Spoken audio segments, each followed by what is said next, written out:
Week 6 of Couch to 5k programme is the week where you really believe that everything is possible. You can see not just the light at the end of the tunnel, but you know that it is the end of the tunnel and that you are going to reach it. So week 6 is totally fantastic. To me, it's the best week of the whole programme, and I hope you'll enjoy it. At the same time, it's probably the most intimidating week of the whole programme as well, and I don't know anybody who hasn't gone into week 6 believing that they can complete the first workout of the week. On the other hand, I don't know anybody who didn't manage to complete the first workout of week 6. I just know that you'll manage to do it as well. So, week 6 has 3 separate workouts. Last week we had 2. We had one workout that we did for sessions 1 and 2, and a third one which we did as session 3. So, week 6 we've got 3 separate workout designs. The first one is the easiest of the lot to explain, but hardest mentally. You're going to run non-stop for 20 minutes. So, 20 minutes, I can just hear you. How on earth do you expect me to run for 20 minutes? Goodness sake, the most I've ever run was 8 minutes, and that was just 2 or 3 days ago. How can I possibly go from 8 minutes to 20 minutes? It's an impossibility. When I was doing my Couch to 5k, I got to the start line of week 6 run 1 with exactly those same feelings. Butterflies in my stomach. I kind of wanted to trust the programme. I knew that everybody else before me had done it, but it didn't make any difference. I kind of thought, well, if they can do it, I can do it, but I couldn't see how I could possibly do it. Not convinced at all. However, I did it. I got to that 20 minutes, and I remember punching the air, literally. Yes! I did that. Yes! That was fantastic. I don't know how I did that, but I did it. I did that.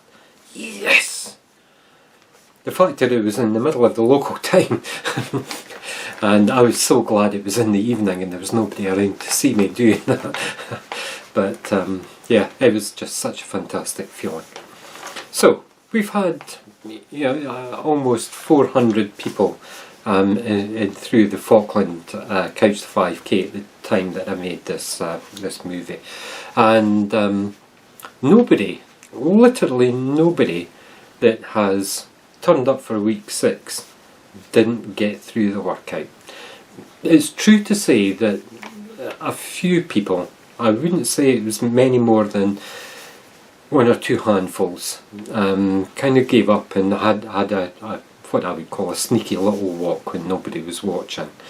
But that's okay, that's okay. The intention is that you run non-stop, but if you feel that you need to have a walk, then this isn't boot camp. You're not doing basic training in the army. There's nobody going to be shouting at you if you need to stop for a walk. All I would do is take you back to the advice that I gave for week 5 when you were doing that 8-minute stint, and I said mentally this is going to be quite hard. So you'll get to a point, inevitably everybody would get to a point in that last session in the workouts where you're between the 5 and 8 minutes and you just want to stop and walk. And what I advised was, well, just give yourself a basic check-up.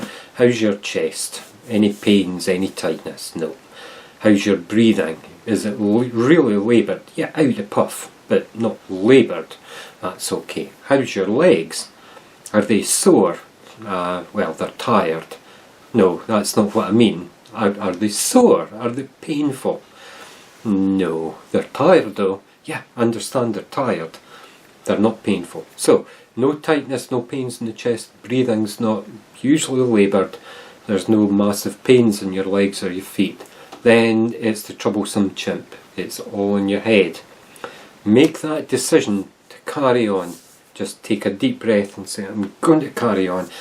I can do this. I know I can do it. You will immediately find that you pick things up a bit and you can carry on. If you do give in and you drop back to a walk, then there's still something you can do. You can get going again.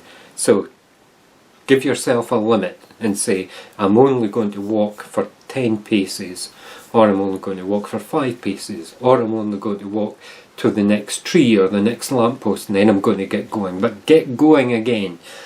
The sooner you get going again, the sooner you'll get into the rhythm. I promise everybody can do 20 minutes and you will feel so fantastic at the end of it.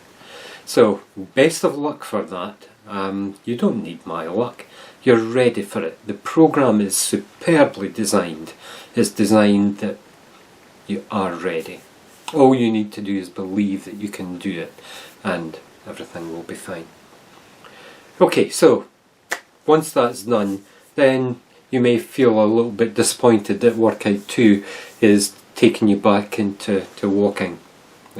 So we're going to go back to 5-minute walk, have a 3-minute 5-minute jog, then a 3-minute recovery walk, then you've got an 8-minute jog, a 3-minute recovery walk, and one final 5 minutes.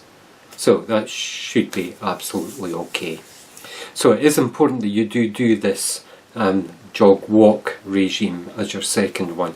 That 20-minute run was pretty tough. It's important that you did it because it'll have given your body a huge impetus to go through another bit of adaptation. But you haven't done the adaptation yet, which is why you need to go back to having recovery walks. You need to remember again in week 5 I maybe talked about doing too much too soon. You feel that you're doing really well and you feel better than you ever felt before, and you might be tempted to do more than the program asked you to do. It's important that you don't. You need to give yourself time to recover from that. The third workout for the week is 2 jogging stints, each of 10 minutes. So you'll be doing 20 minutes jog, but with a 3-minute walk in between the 2 10 minutes. That 10-3-10 is the last workout in the whole of the program where you have any walking. From the start of week 7, everything is non-stop. I promise you'll manage the 20-minute run. I absolutely promise it. All you need to do is in your head say, I'm going to do it. Yes, I'm nervous. Yes, I've got butterflies in my stomach. But logically, everybody else before me has done it. So why shouldn't I be able to do it as well? When you get to a point where you think, I've got to stop and walk. Is it the troublesome chimp? Run through your chest, breathing, legs. Anything wrong? No. Let's just keep going. Once you make that decision, you'll find that you can pick things up again. But if you do stop for a walk, limit it. Say it's only going to be for 5, or it's only going to be for 10 paces, or to the next tree, or to the next lamppost. Get going again as soon as you can. We're all here to support you and help you celebrate. So have a fantastic first workout, your first 20-minute run, because it is a run. At the end of this one, if you're using the NHS podcasts, Laura or whoever the personal coach is that you're using will say you're a real runner now, and you are. Anybody that can run for 20 minutes is a real runner. So have a good one. This is going to be so fantastic. You are going to be so amazed at what you can do, and all your friends are going to be totally blown away. How on earth did you manage to do that? Because I'm a runner. And you too can go, yes, I did that. I did that. Fantastic. Right, let's go do it.